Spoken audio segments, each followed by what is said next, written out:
देखने वाले सभी दर्शकों का स्वागत है। चलिए आज के इस कार्यक्रम की शुरुआत गीत की इन पंक्तियों के साथ करते हैं। ये कहाँ आ गए हम यूं ही साथ साथ चलते। जी हाँ, यूं ही चलते चलते हम 21वीं सदी में आ गए हैं। घोड़ा गाड़ी बैलगाड़ी पर चलने वाले हम हवाई यात्राएं करने लगे हैं। थैला लटकाकर बाजार में जाते हम अब एक क्लिक पर खरीदारी करने लगे हैं। जी हाँ, एक क्लिक पर ही हमें सारा संसार, सारी चीज़ें हमें दिखाई देने लगती हैं और हमारा मन ललचा उठता है उसको खरीदने के लिए। खरीदारी बढ़ गई है ऑनलाइन बहुत ज़्यादा, लेकिन उसके साथ ठगी और धोखाधड़ी के मामले भी बढ़ने लगे हैं। ऐसे में एक उपभोक्ता को सजग और जागरूक रहने की महती आवश्यकता है। तो चलिए, कैसे एक उपभोक्ता ऑनलाइन खरीदारी करने के बाद यदि ठगी का शिकार होता है तो कैसे वो अपनी कंप्लेंट दर्ज करा सकता है, कहाँ दर्ज करवा सकता है और कैसे रिलीफ पा सकता है, इसी बात पर आज चर्चा करेंगे हमारे आज के इस विषय ऑनलाइन कंप्लेंट एंड कंज्यूमर में। रूबरू कराना चाहूँगी आज के मेहमानों से आपको। हमारे पहले मेहमान हैं राजस्थान सरकार में उपभोक्ता मामले विभाग के निदेशक श्री कालूराम जी। सर, आपका हमारे कार्यक्रम में बहुत बहुत स्वागत है।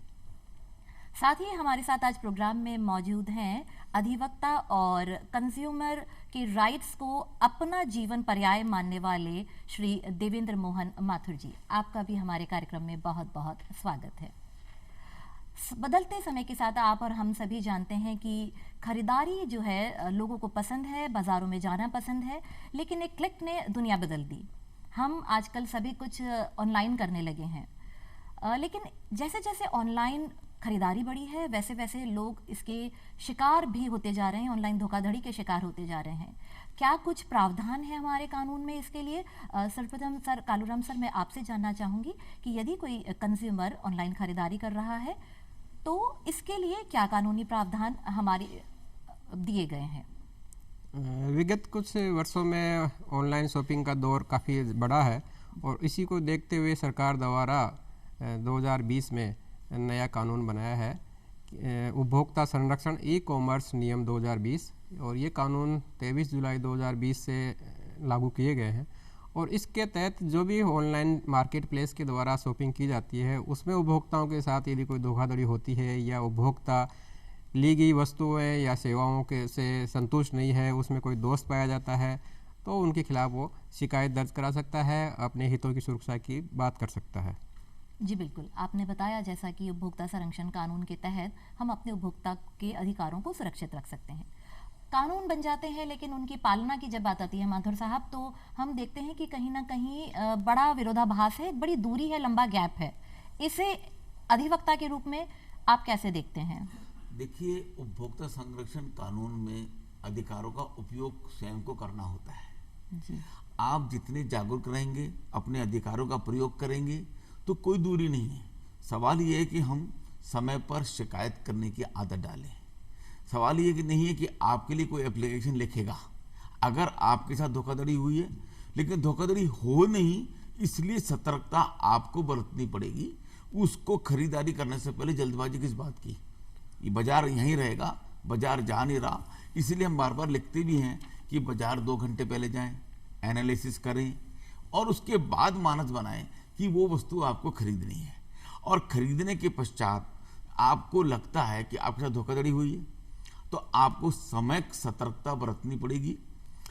वेबसाइट की, जिस वेबसाइट से आपने या जिस ऐप से आपने खरीदा, जिस मार्केटिंग एजेंट मार्केटिंग ने आपको अट्रैक्ट किया, उसके खिलाफ भी उनके भी शिकायती कक्ष होते हैं, उनमें भी आप अपनी शिकायत दर्ज करा सकते हैं। और मैं तो कह रहा हूँ, जब सामान आ रहा है उससे पहले ही सतर्क हो जाइए, खोलिए उस डिलीवरी बॉय के सामने और वो डिलीवरी बॉय उसको खोल के दिखाए कि वास्तव में जो आपने आदेशित सामान दिया था वो है या नहीं। उसकी बाकायदा वीडियो बना लें और जो डिलीवरी की एड्रेस है उस पैकेट को भी संभाल के रखें, क्योंकि आड़े वक्त में वो भी काम आएगा, जिससे उपभोक्ता संरक्षण में आपका अधिनियम आपको मदद करता है। लेकिन सवाल ये कि सतर्क अगर हम रहेंगे और पूरा मानस बना के चलेंगे कि धोखाधड़ी ना हो, तो जिंदगी में धोखाधड़ी नहीं हो सकती। लेकिन हम जब लापरवाह रहते हैं, हम जल्दबाजी करते हैं या हम समझते हैं कि भाई और बिल्कुल सही होगा, ऐसा भी नहीं है, क्योंकि बाजार में इतना कंपटीशन है और बाजार के लोग भी इतने संगठित हैं कि आप और हम मिलकर भी कुछ नहीं कर पाते। लेकिन उसमें लापरवाही और समय सीमा का विशेष ध्यान रखें। जी बिल्कुल सही कहा आपने कि अगर हम थोड़े से सजग रहेंगे और थोड़े से जागरूक रहेंगे तो हम अपने आप को बचा सकते हैं। जी, यहाँ पर कालूराम सर मैं आपसे जानना चाहूँगी कि एक आम उपभोक्ता होने के नाते जब मैं किसी ऑनलाइन साइट को विजिट करती हूँ तो मुझे ऑनलाइन खरीदारी करते समय किन किन बातों का विशेष ध्यान रखना चाहिए? सबसे पहले तो उपभोक्ता को यही सुनिश्चित कर लेना चाहिए कि जिस वेबसाइट से या ऐप से खरीदारी कर रहा है वो जिनाइन तो है कि नहीं है, वो कहीं फर्जी तो नहीं है। आजकल काफ़ी ऐसी फर्जी वेबसाइट बना के और आपको लुभावने ऑफर दे के और आपको खरीदारी करने के लिए प्रोत्साहित करती है। और मतलब पहला बात तो इसी से पता चल जाएगा कि यदि वो जिस रेट में दे रहा है, यदि वो रेट मार्केट से काफ़ी कम है तो आप सतर्क हो जाइए कि इसका मतलब कोई फर्जी वेबसाइट है। तो उसका एड्रेस चेक कर लीजिए, उस वेबसाइट पर वो कहाँ स्थित है। यदि कोई धोखाधड़ी होती है तो कॉन्टेक्ट पर्सन क्या है, उसमें कोई मोबाइल नंबर लिखे हुए होने चाहिए, उसका सही एड्रेस होना चाहिए। इन सारी बातों की तहकीकात करने के पश्चात ही आपको ख़रीदारी करनी चाहिए। जब आपको ये सुनिश्चित हो जाए कि ये वेबसाइट बिल्कुल जिनाइन है या ऐप जिनाइन है, तब फिर आप जिस वस्तु को ख़रीदना चाह रहे हैं उस वस्तु की MRP देख लें, उसमें क्या क्या क्वालिटीज़ है, कितनी डायमेंशन है, वारंटी गारंटी क्या क्या है, रिटर्न पॉलिसी क्या है, ये सारी बातें आपको देख लेनी चाहिए। और मैं तो ये भी कहूँगा कि मूल्य जब देखते हैं हम तो दूसरी वेबसाइट से उसकी मूल्य की तुलना भी करके देख लें, जिससे कि ऐसा कहीं नहीं हो जाए कि उस आप बाद में कहेंगे हम में तो महंगी वस्तु आ गई है। तो ये सारी चीज़ें मतलब जितना उपभोक्ता जागरूक रहेगा और जितना वो सर्च करके खोजबीन करके खरीदेगा उतना ही उपभोक्ता के हित में रहेगा। जी बिल्कुल, आपने सही कहा कि अगर हम पहले से ही थोड़ी सी तहकीकात कर लें कि कम प्राइस अगर ऑफर की जा रही है, दैट मीन कि यहाँ पर कहीं ना कहीं कुछ विरोधाभास है, तो हमें सजग हो जाना चाहिए। जी, मैंने एक ऑनलाइन चीज़ ऑर्डर करी और मेरे पास वो ऑर्डर आ गया। उस प्रोडक्ट के बारे में मुझे कोई बिल, क्योंकि ऑनलाइन खरीदारी में अक्सर हम बिल को इग्नोर कर देते हैं या खरीदारी करने जाते हैं तो इग्नोर कर देते हैं। ऐसे में एक ऑनलाइन खरीदारी जब मेरे पास कोई प्रोडक्ट आ रहा है, माथुर सर आप मुझे बताएं कि मुझे पास कोई प्रोडक्ट आ रहा है तो मुझे उस समय उस प्रोडक्ट को, बिल को, क्या क्या चीज़ें मुझे देखनी चाहिए ताकि मेरे कानूनी अधिकार सुरक्षित हो सकें? देखिए, आपने ऑनलाइन बुक करा है तो जो पैकेट आ रहा है उस पैकेट को भी संभाल के रखिए, उसके ऊपर जो बिल अंकित है उसको भी संभाल के रखिए। वो इनवॉइस है और आपने उसका भुगतान ऑनलाइन कर ही दिया है तो इनवॉइस के साथ उसकी टर्म्स एंड कंडीशन को भी देखें और उसको खोल लें। मैं कह रहा हूँ, एक बार मैंने पहले भी निवेदन किया कि डिलीवरी बॉय के सामने खोल कर देखें, उसके बाद हस्ताक्षर करें, साइन करें कि हाँ ये मेरे को गुड्स डिलीवर हो गया। अब डिलीवर होने के बाद आप घर में ले आए, उसको उपयोग शुरू किया, तब पता चला कि वो एक्सपायर गुड्स है। क्योंकि जनरली जो चीज़ें सस्ती मिलती हैं उपभोक्ता को वो जनरली एक्सपायरी गुड्स की ही मिल रही है, जो आम शिकायत आ रही है। और सबसे बड़ी बात क्या है कि जिस चीज़ की वस्तु को आपने खरीदा, आपका हो सकता है रंग बदल गया हो, वेबसाइट में दिखाया गया कि 1 पर 5 फ्री है और 5 की जगह नहीं आकर 3 ही पैकेट में आए, तो उस डिलीवरी बॉय को भी हाथों हाथ शिकायत करके कहें कि हाँ इस पैकेट में 3 ही पैकेट निकले, 2 चोरी हो गए अथवा वेबसाइट में हमारे पैकेट वाले ने गड़बड़ करी। ये शिकायत भी हाथों हाथ उस एविडेंस का काम करेगी और आप अपने ई-कॉमर्स के जो भी नए नियम बने हैं जो अनफेयर प्रैक्टिस को रोकते हैं उससे में भी आपको फ़ायदा मिल सकता है। लेकिन सवाल ये कि आप तुरंत शिकायत करें और आप उसको बर्दाश्त ना करें और तुरंत एक्शन लेंगे तो आपका हाथों हाथ पैसा भी वापस आ सकता है। जी, यानी कि समय की जो लिमिटेशन है उसका हमें ध्यान रखना काफ़ी ज़रूरी है। जी, कालूराम सर, यहाँ मैं आपसे जानना चाहूँगी कि ई कॉमर्स एंटिटी इस बारे में क्या काम करती है? किस तरह से हमें अगर कोई प्रोडक्ट ख़राब आ गया है या उत्पाद जो हमने ऑर्डर किया था उसके अनुकूल नहीं है, तो ई कॉमर्स एंटिटी का इसमें क्या रोल रहता है? जो भी ई कॉमर्स एंटिटी है, हम इसको एक तरह से ऐसे देख सकते हैं कि ई कॉमर्स एंटिटी एक तरह का प्लेटफॉर्म उपलब्ध कराती है। वहाँ पर विक्रेता कोई और है, क्रेता आम उपभोक्ता है।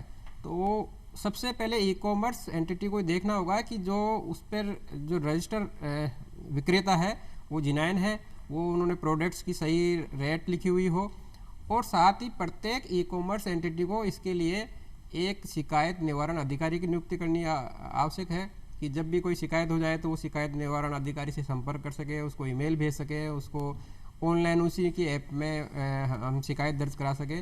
तो ये सारे उस नियम जो अभी हमने बताए 2020 के, उसी में ये प्रावधान किया हुआ है कि ई कॉमर्स एंटिटी को ये सारे प्रावधान करने होंगे, उनको निवारण अधिकारी की नियुक्ति करनी होगी, साथ ही कस्टमर केयर की भी उनको व्यवस्था करनी होगी। जी बिल्कुल, कस्टमर केयर की बहुत अच्छी बात यहाँ पर चली कि कस्टमर केयर नंबर ज़रूर होना चाहिए जहाँ पर हम अपनी शिकायत दर्ज करा सकें। जी, मैंने प्रोडक्ट ले लिया, मैं उससे संतुष्ट नहीं हूँ, मैंने कंज्यूमर से कॉल भी कर दिया, मैंने उस पर ईमेल भी कर दिया, अपनी शिकायत भी करा दी, लेकिन फिर भी मुझे मेरी प्रॉब्लम का सोल्यूशन नहीं मिल रहा। माथुर साहब, कहाँ जाऊँ मैं?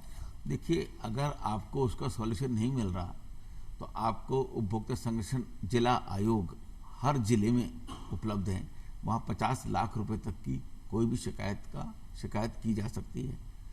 और शिकायत करने से पहले मैं आपको बताना चाहता हूँ कि उस प्रोडक्ट के बारे में जितनी भी रिव्यूज़, जानकारी, विज्ञापन, फीचर्स वो हैं या नहीं, वो हम आपस में भी बात कर सकते हैं। एक जागरूक उपभोक्ता खरीदने से पहले अपने मित्रों में, लोगों में बात कर सकता है कि मैं ये चीज़ खरीदने का मानस बना रहा हूँ, ये सही है क्या? तो जनरल ओपिनियन वहाँ मिल जाएगी उसको। और फिर भी अगर धोखाधड़ी होती है तो वो उपभोक्ता संरक्षण अधिनियम की सहायता ले सकता है। उसके लिए उसको जिला आयोग में अपनी अपना शिकायत दर्ज करा सकता है। लेकिन मेरा यह मानना है कि उस केस को मैच्योर कीजिए। जितने भी संबंधित अधिकारी, कंपनी, उत्पाद और विक्रेता हैं, उनको लेटर पोस्ट करना चाहिए कि मेरे साथ ऐसा ऐसा आपने अनफेटेड प्रैक्टिस करी है। तो वो एविडेंस का काम करती है। आपको कंज्यूमर कोर्ट अच्छा खासा मुआवजा भी देगी। मुआवजा इस कंडीशन में देगी कि आपने अपने प्रयास कंज्यूमर कोर्ट में आने से पहले किए। हो सकता है कि किसी सेवाओं में, किसी उत्पाद की में कंपनी गलती भी मान लेती है, तो आपका केस फुल प्रूफ हो गया कि उन्होंने मान लिया कि हाँ हम बदला देंगे या बदल देंगे। तो ई कॉमर्स में भी उत्पाद की अभी अधिनियम नया आया, उसमें जोड़ा गया है कि उत्पाद करने वाले की जिम्मेदारी भी है, मार्केटिंग करने वाले की भी है जिम्मेदारी, और उस जिम्मेदारी के तहत उनको इस बात की गारंटी देनी है कि वो उत्पाद की गारंटी सुनिश्चित कर ले। अब वर्तमान में क्या प्रॉब्लम आ रही है कि उत्पाद बना कर और कोई है, मार्केटिंग और कोई कर रहा है, और उत्पादक का नाम प्रोडक्ट में नहीं है जी। तो मेहरबानी करके उन सामान को ना खरीदें जिसमें उत्पादक का नाम ना हो, क्योंकि आज पैकेट बंद वस्तुएं आपके पास मोस्टली आती हैं। जो आप आदेश करते हैं वो आदेश की चीजें नहीं आ पाती, या आती है तो घटिया क्वालिटी की आती है। किसी ने कुछ भी चीज मंगा रहा है, उसके बारे में जानकारी और अपनी आवश्यकता देखें और ज्यादा सस्ती के चक्कर में ना पड़े। बिल्कुल सही कहा आपने। एक और बात बता दूं कि बिलों पे अगर लिखा भी है किसी प्रकार की कोई कंडीशन है, तो वो वीक मानी जाएंगी कि लिखा जाता था कि बेचा हुआ माल वापस नहीं होगा, ये अनफिटेड प्रैक्टिस है। और ऐसे बहुत सारी चीजें इनवॉइस में जो लिखी जाती हैं, हम उसको डेप्रिकेट करते हैं, अनफिटेड प्रैक्टिस मानते हैं। जी बिल्कुल, आपने सही कहा कि प्रोडक्ट पर जो भी बातें लिखी हैं उसका हम ध्यान से अगर अवलोकन करेंगे। थोड़ा सा ऐड जी बिल्कुल सर, बताएं। कि जैसे हमारा आज का समय जो हमारा विषय है वो भी है ऑनलाइन कंप्लेंट्स। कि जैसे हम ऑनलाइन शॉपिंग करते हैं, या ऑनलाइन नहीं करें ऑफलाइन भी शॉपिंग करते हैं, तो हमारे पास सबसे पहले उनको कंप्लेंट करने का साधन का उपयोग करना चाहिए, और उस कंप्लेंट का पूरा हमारे पास रिकॉर्ड रखना चाहिए। यदि ईमेल से भेज रहे हैं तो उस ईमेल का रिकॉर्ड रखना चाहिए। यदि हमको कस्टमर केयर से कर रहे हैं तो कस्टमर केयर में अपने आप जनरेट होता है, तो उसका भी पूरा रिकॉर्ड रखना चाहिए। ये सारे रिकॉर्ड हमारे लिए उस समय काम आएंगे कि यदि ये सारे प्रयास हमारे असफल हो जाते हैं तो हमें कंज्यूमर कोर्ट में जाना पड़े। तब ये आपने पहले संबंधित वेबसाइट को कंप्लेंट की, ईमेल से भेजी तो ईमेल का प्रूफ, या कस्टमर केयर से किया तो उसका भी प्रूफ हमें रख लेना चाहिए। और मैं तो ये भी कहूँगा कि कंज्यूमर कोर्ट का सारा हमें बाद में लेना चाहिए। उससे पहले तो हमारे पास सरकार द्वारा एक बहुत अच्छी व्यवस्था कर रखी है कि कंज्यूमर हेल्पलाइन। जी बिल्कुल, कंज्यूमर हेल्पलाइन पर घर बैठे उपभोक्ता जो है उस हेल्पलाइन पर एक फ़ोन करके और अपनी शिकायत दर्ज करवा सकता है, और कंज्यूमर हेल्पलाइन इस ऐसे उपभोक्ताओं की सहायता के लिए हमेशा तत्पर रहती है। जी बहुत बढ़िया। लेकिन यहाँ पर मैं ये जानना चाहूँगी कि कंज्यूमर ने अपनी शिकायत जब उपभोक्ता हेल्पलाइन पर दर्ज कराता है, चूँकि आप निदेशक भी हैं उपभोक्ता मामले विभाग के, तो किस तरह से आप फिर उस प्रॉब्लम को लेते हैं और किस तरह से उसे ठीक की जाती है? एक शिकायत, अगर आपके पास एक कॉल आता है कि फला फला मेरे साथ धोखाधड़ी हुई है या मैं इससे संतुष्ट नहीं हूँ, आपके पास एक कॉल आई, किस तरह से फिर आप उसको लेते हैं? जैसे ही कोई उपभोक्ता कंज्यूमर हेल्पलाइन पर अपनी शिकायत दर्ज कराता है, तो हेल्पलाइन में बैठे लोग सबसे पहले उसको कहते हैं कि एक तो बिल की कॉपी, हमें एक व्हाट्सएप नंबर जो मैं अभी आपको भी बता देता हूँ, सभी जी बिल्कुल ज़रूर बताएं हमारे दर्शकों को बता देते हैं, 72300 8630। जी सर, एक बार और आप हमें जो टोल फ्री नंबर है, व्हाट्सएप नंबर है और नेशनल हेल्पलाइन नंबर भी है, अगर एक बार तीनों नंबरों की हमारे दर्शकों को जानकारी देंगे तो उनके लिए महत्वपूर्ण रहेगी। बिल्कुल जी तो बताएं। जो हमारी राज्य सरकार का जो कंज्यूमर हेल्पलाइन का नंबर है वो है 1800-180-6030। जी बहुत और बढ़िया। इसी प्रकार ये तो हेल्पलाइन है, उसमें व्हाट्सअप, क्योंकि आजकल तो सोशल मीडिया का ज़माना है, व्हाट्सअप का नंबर भी हमने दे रखा है। जी बिल्कुल। वो व्हाट्सअप का नंबर है 7230086030। जी तो ये तो हमारा राज्य सरकार स्तर पर। केंद्र सरकार द्वारा भी नेशनल कंज्यूमर हेल्पलाइन जो है वो जारी की हुई है, और उसका नंबर भी मैं दर्शकों के लिए बिल्कुल बता दूं। बिल्कुल बताएं।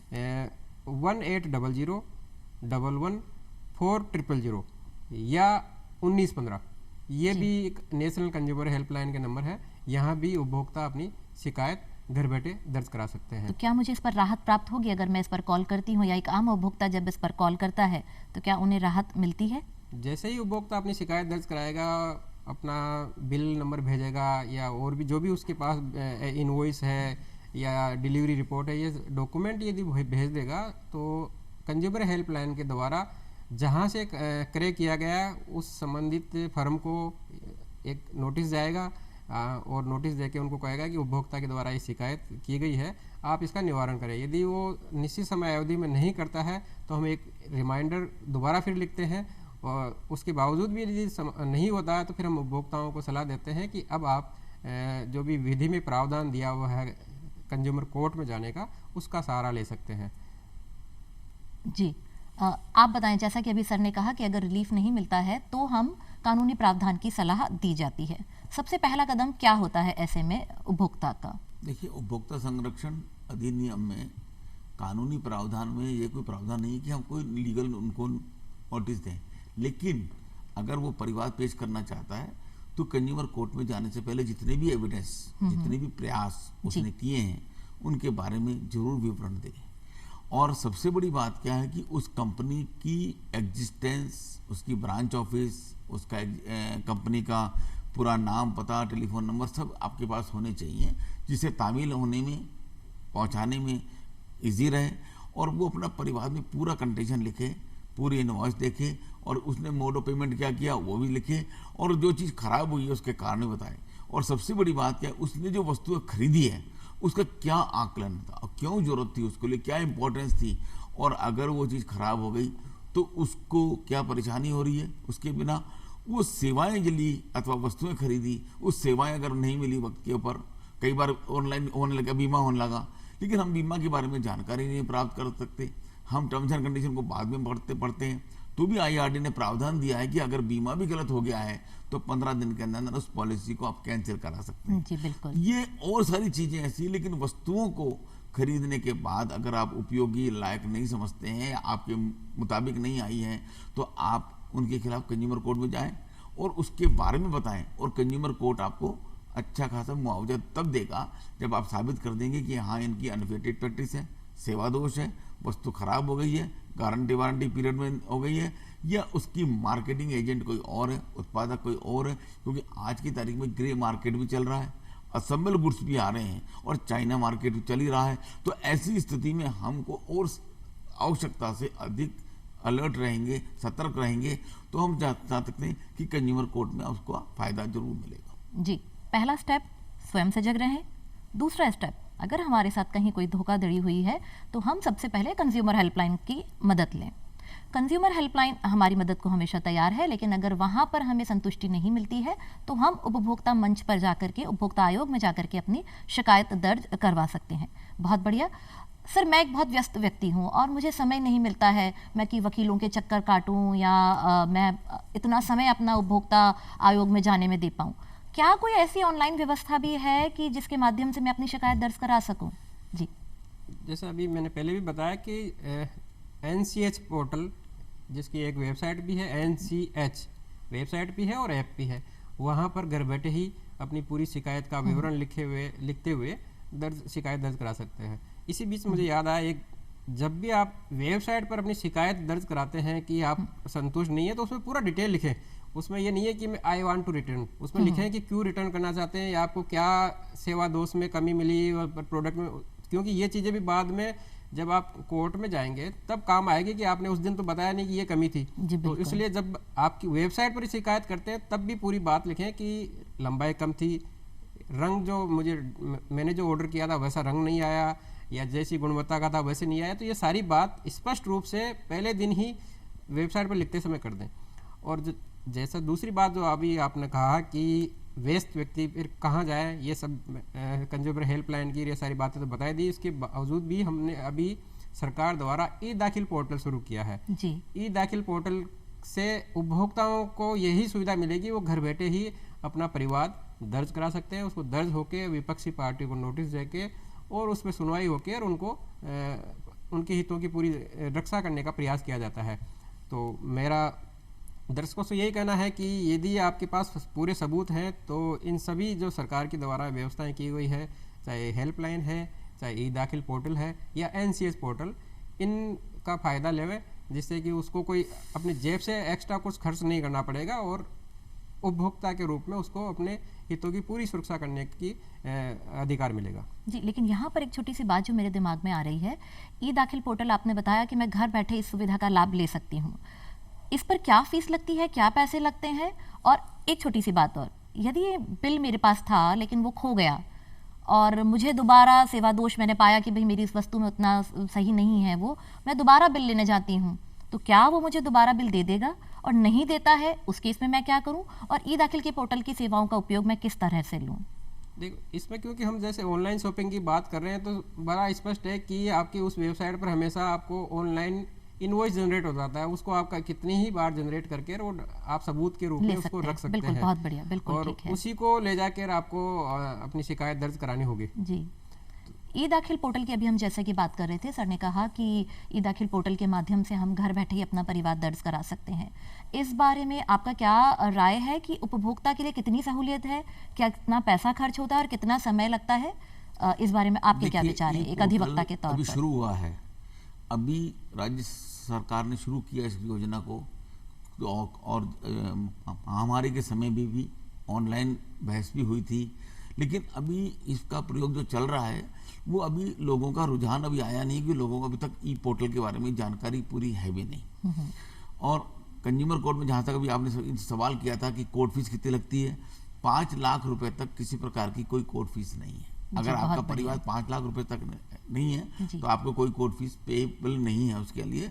लेकिन उससे पहले मैं बता दूं कि ई पोर्टल और डाक की व्यवस्था ये अभी कामयाब नहीं हुई है, क्योंकि बाकायदा केस का नंबर जब हम कंज्यूमर कोर्ट में दर्ज कराते हैं तो हमें नंबर मिलता है, तारीख मिलती है, एडमिशन की डेट आती है, और वो एडमिशन के लायक है कि नहीं, केस आपका क्षेत्राधिकार क्या है, और आप जो मेंटल अगोनी मांग रहे हैं उसके एविडेंस प्लस शपथ पत्र भी आपको अटेस्ट करके लगाना पड़ेगा, तब आपका केस फुल प्रूफ होता है। ई पोर्टल में अभी कई कमियां आएंगी, कुछ खामियां आएंगी, लोगों को और लगेगा तो और इम्प्रूवमेंट आएगा। लेकिन अभी जो एक सुविधा मिली है, सुविधा मिली है एक आपको, अपना परिवार दर्ज कराने की मैंने आपने जैसे कहा कि आप बहुत व्यस्त हैं, देखिए अपने काम के लिए तो आपको समय निकालना ही पड़ेगा जी, बिल्कुल। क्योंकि जागरूक उपभोक्ता का एफर्ट्स जो है ना वो लोगों के लिए क्रांतिकारी बनता है। आज मैं कोई मुद्दा उठाता हूँ तो वर्ल्ड में जाता है वो मैसेज, हो सकता है कि मैं केस हार जाऊं, लेकिन एक सामयिक चर्चा होती है और उसके बारे में लोग उसको स्वीकार करने लगते हैं कि हाँ भाई ये इतना बड़ा उदाहरण था, कि जैसे जैसे हम कोई चीज बनाते चलते हैं। आज से मैं 88 की बात करूं,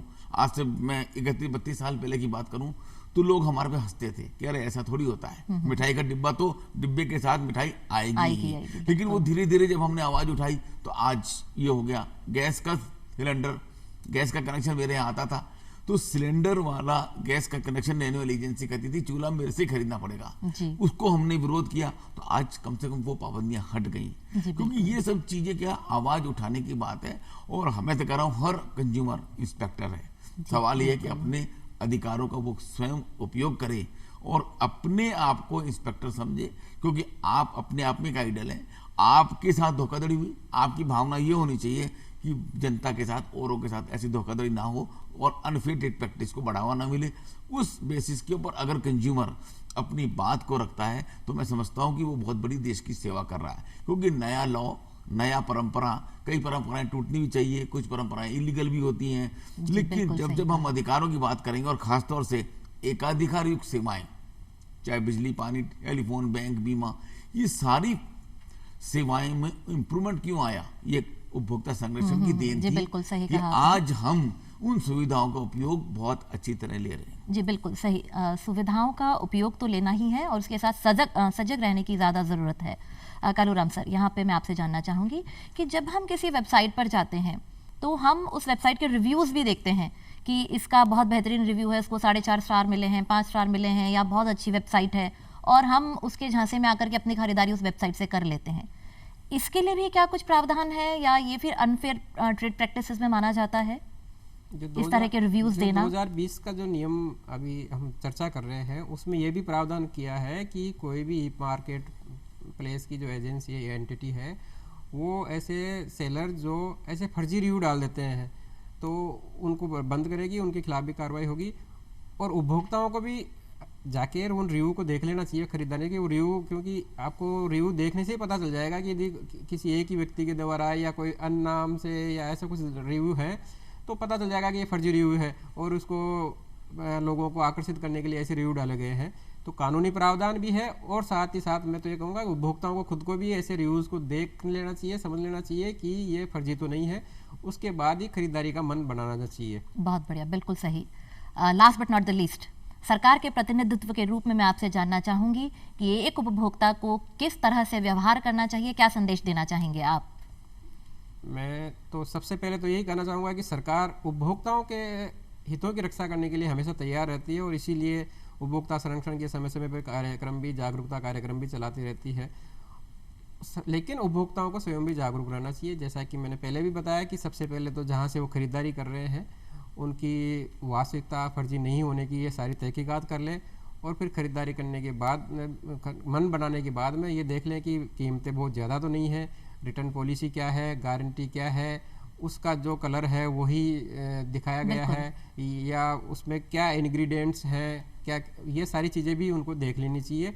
और मैं इसके साथ साथ ये भी कहना चाहूँगा कि आजकल साइबर फ्रॉड नाम से बहुत चीज़ें हो रही है, जो मैं आजकल नया एक फ्रॉड होने लग गया है कि जैसे ही आपने कोई ऑनलाइन ऑर्डर किया और या नहीं भी किया फिर भी आपके पास एक कॉल आएगा कि आप OTP बता दीजिए, आपका एक पैकेट, साइबर फ्रॉड से बचने की बहुत पैकेट आया है। तो मैं तो ये भी कहूँगा कि आपने ऑर्डर ही नहीं किया और फिर भी इस प्रकार का कोई कॉल आ रहा है तो बड़ी सावधानी रखनी चाहिए, नहीं तो आपका वो कॉल से आपके बैंक में से पैसा भी निकल जाएगा। सरकार और आमजन मिलकर के बड़ा बदलाव ला सकते हैं। माथुर साहब, चंद शब्दों में संदेश आपका उपभोक्ताओं के नाम। उपभोक्ताओं को जागरूक रहना है, सतर्क रहना है और शिकायत करने की आदत डालनी है। और आप जब शिकायत करेंगे तो निवारण भी होगा, नया कानून भी बनेगा। सतर्क रहिए, सजग रहिए, बाजार 2 घंटे पहले जाइए और उस चीज़ को वस्तु खरीदने पहले मानस बनाइए, अपनी आवश्यकता देखिए और उसके बाद ही उसकी खरीदारी करें, तभी आप अपने पैसे का उपयोग कर पाएंगे। जी बिल्कुल, अपने पैसे का सही उपयोग हो, हमें अपनी खरीदी हुई वस्तु से संतुष्टि मिले और संतुष्टि अगर ना मिले तो सरकार हमारे साथ हमेशा तैयार है। अपने कदमों के साथ कुछ कदम हमें चलने हैं सजगता के और कुछ कदम हमारे कानून हमें प्रोवाइड करता है, हमें प्रदान करता है। हम बच सकते हैं इन धोखाधड़ी से और इन ठगी से। बहुत अच्छा लगा आज आप हमारे साथ आए और हमारे दर्शकों को इतनी महत्वपूर्ण जानकारी प्रदान की, इसके लिए बहुत बहुत धन्यवाद। नमस्कार।